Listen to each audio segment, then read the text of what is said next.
2024-এর ভোটের পর নানা ঝঞ্ঝা গেছে। মাত্র দুদিনের নোটিশে এই বৈঠক ঠিক করা হয়েছে। 24-এর লোকসভা ভোটে 5টা সিটে কারচুপি করে হারানো হয়েছে, নইলে 34টি পেতাম। 2024 সালে লোকসভা ভোটে সবাইকে জোর করে হারিয়ে দেওয়া হয়েছিল। 39% ভোট আমরা পেয়েছিলাম, বললেন মমতা বন্দ্যোপাধ্যায়।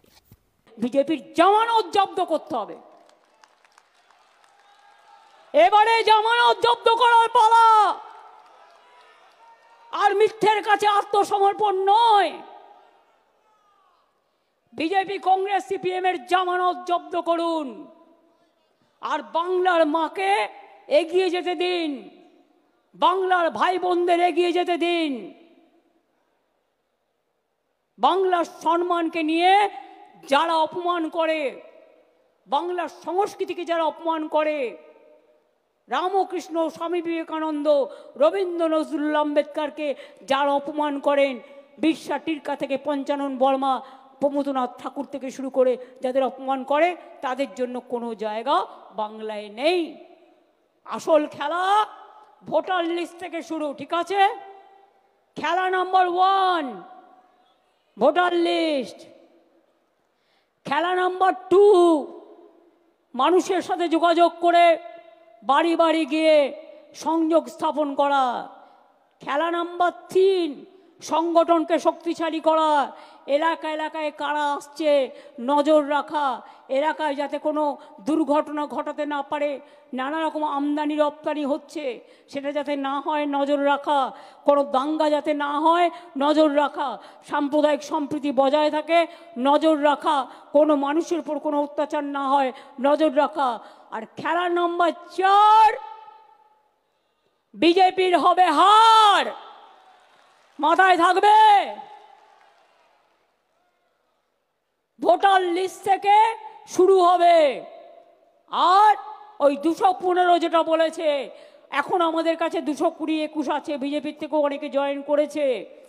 আমরা 215 পার করব, তারপরে কোনো কথা, তার থেকে বেশি হবে তো কম হবে না। এবারেও বিজেপি যে সিট পেয়েছে সেটা পেতে দিলে চলবে না। আর একটা নজর রাখবেন, যেখানে ওরা লোকসভায় যে অ্যাসেম্বলিগুলোতে একটু কম ভোটে হেরেছে, সেই অ্যাসেম্বলিগুলোতে এই ভোটগুলো বেশি করে ঢোকাবার চেষ্টা করছে, সেই অ্যাসেম্বলিগুলোতেও বেশি করে কেয়ার নেবেন। প্রত্যেকে যে প্রার্থী হবে সিম্বলিক কথা। আমি দেখছি ইদানিং 2-1টা নেতা হয়েছেন, নেতা কিনা আমি জানি না, হঠাৎ গজিয়ে তোলা। কেউ বলছেন আমি সিম্বল চিনি না বলে তার নেতার নাম বলছে। আবার কেউ কেউ বলছেন আমি তৃণমূল বুঝি না, আমি ওই দাদার রাজনীতি করি। মনে রাখবেন, আমি কিন্তু রোজ খুঁটিয়ে খুঁটিয়ে ফেসবুক দেখি, টুইটার দেখি, আর কে কি বলছেন, কে কি করছেন, সবটাই কিন্তু নজরে আমার থাকে। এদের জন্য নজর আমার থাকবে। প্রতীকটা না থাকলে আপনি এমএলএ হতেন না, আর প্রতীকটা না থাকলে আপনি কাউন্সিলরও হতেন না, প্রতীকটা না থাকলে আপনি গ্রাম সভায়ও যেতে পারতেন না, প্রতীকটা না থাকলে আপনি পঞ্চায়েতেও যেতে পারতেন না, জেলা পরিষদেও যেতে পারতেন না। প্রতীকটা মেন, এটা মাথায় রাখবেন।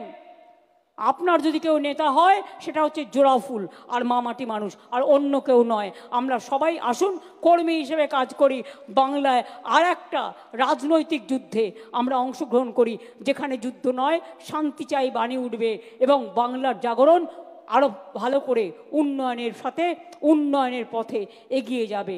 আমরা স্লোগান দিই না ভোটের সময়, মানুষের সাথে বিকাশের পাশে কী সব বলে টলে, আর যখন ভোট হয়ে যায় তখন সব ভুলে যায়। কাজেই আমরা চিরকাল মামাটি মানুষের সাথে ছিলাম, আছি, থাকবো। এটা আমাদের প্রতিজ্ঞা, এটা আমাদের শপথ, এটা আমাদের অঙ্গীকার। আমি আজ যা বলবো আগামী 20 বছর বাদেও তৃণমূল কংগ্রেস এই কথাটিই বলবে, এই প্রতিজ্ঞা নিয়েই চলবে। তার কারণ সবাইকে এটা মানতে হবে। কোথায় ছাত্র যৌবনরা, কোথায় মিডিয়া, কোথায় ছাত্র যৌবন? হাত তুলুন তো, হাত তুলুন। কি হলো, ঝগড়া করবেন না একসাথে লড়াই করবেন? একসাথে লড়াইটা হবে তো? ব্লক প্রেসিডেন্ট সবাইকে ডেকে নেবেন, জেলা প্রেসিডেন্ট অল ফ্রন্টাল অর্গানাইজেশনকে ডেকে নেবেন, যুব ছাত্র মহিলা ট্রেড ইউনিয়ন ফেডারেশন থেকে শুরু করে সবাই একসাথে কাজ করবেন নিজেদের মধ্যে আরও বেশি করে কোঅর্ডিনেশন বাড়াবার জন্য। এর থেকে বেশি কিছু আমার বলার প্রয়োজন নেই। আমি আপনাদের সকলকে শিবরাত্রির শুভকামনা জানাচ্ছি। আমি আপনাদের সকলকে দোলের বা হোলির আমি শুভকামনা জানাচ্ছি। আপনাদের সকলকে রমজান মাস আসছে, রোজা মোবারক জানাচ্ছি। আপনাদের সকলকে যত উৎসব কাছাকাছি আছে সমস্ত উৎসবের উচ্চারিত শুভেচ্ছা জানিয়ে আমি সবাইকে বলবো ভালো থাকবেন। আর একটাই শপথ, বাংলাকে রক্ষা করতে হবে, তৃণমূলকে রক্ষা করতে হবে, মামাটি মানুষকে রক্ষা করতে হবে। জয় হিন্দ, বন্দে মাতরম। তৃণমূল কংগ্রেস, তৃণমূল কংগ্রেস, তৃণমূল কংগ্রেস, তৃণমূল কংগ্রেস। জয় বাংলা, জয় বাংলা, জয় বাংলা। জাতীয় সঙ্গীত হবে, তার আগে আমি ইন্দ্রনীলকে অনুরোধ করব ছাত্র যৌবনদের জন্য একটা ছোট্ট গান করতে। এই গানটিরও কথা ও সুর আমাদের দিদি মমতা বন্দ্যোপাধ্যায়ের। জাগরে জাগরে জাগরে, জাগরে জাগরে জাগরে, জাগরে জাগরে জাগরে, জাগরে জাগরে জাগরে, মধুর স্নেহ দেখো রে, জাগরে জাগরে জাগরে, হৃদয়টা খোলা রাখো রে, জাগরে জাগরে জাগরে। জয়ী হও, জয়ী হও, জয়ী হও, জয় জয় জয় জয় রে, জয় জয় জয় জয় রে। মাটি দিল চেতনা, হাওয়া দিল নিশানা, আকাশ দিল বৃষ্টি সবুজ। আজকে মহারাষ্ট্রে হারিয়েছে কি করে ওরা ধরতে পারেনি। আজকে দিল্লিতে হারিয়েছে কি করে ওরা ধরতে পারেনি। ওরা বাংলাতেও শুরু করেছে, বাংলায় আমরা ধরব এবং যোগ্য জবাব দেব। মাথায় রাখবেন, এটা challenge, it's a challenge. Will you accept that challenge? পেছনে যারা আছেন, গ্যালারিতে যারা আছেন, চারিদিকে আমার বাঁদিকে ডান দিকে, লড়বেন, জবাব দেবেন।